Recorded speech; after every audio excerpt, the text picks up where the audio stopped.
2-0-1-1-8-8.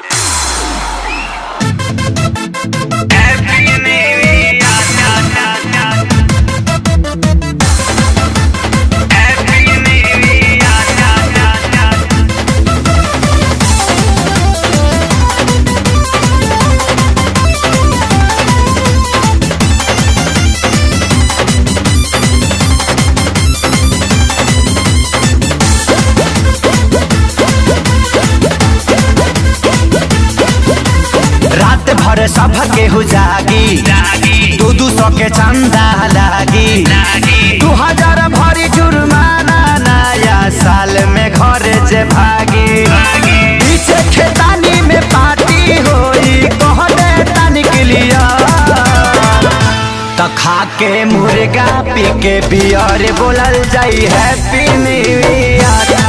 खा के मुर्गा पी के बियर बोलल जाई हैप्पी न्यू ईयर।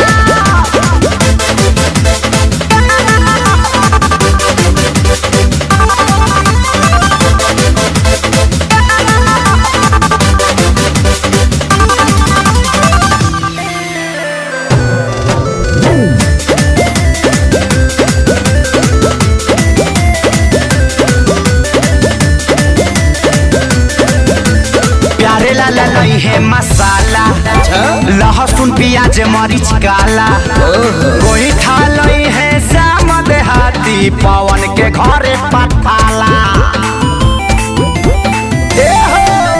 प्यारे लाला लई है मसाला लहसुन प्याज मरीच काला श्याम देहाती कोई खा ले रही है पवन के घरे पठाला बरुआ तेल या जागा ले रही है धनिया पत्ता हरिया खा के मुर्गा पी के बियर बोलल जाई हैप्पी न्यू ईयर। खा के मुर्गा पी के बियर बोलल जाई हैप्पी न्यू ईयर।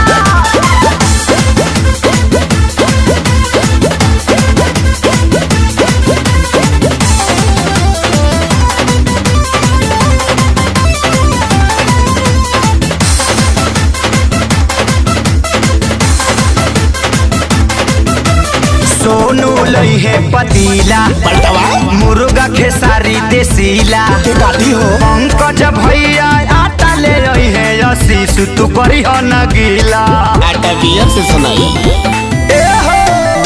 सोनू लई है पतीला मुर्गा खेसारी देसीला धनंजय भैया आटा ले रही है करी हो न बिकी गीला बोतल गिलास विकास ले रही है पानी पियई है रात भर तो खा के मुर्गा पी के बियर बोलल जाई हैप्पी न्यू ईयर।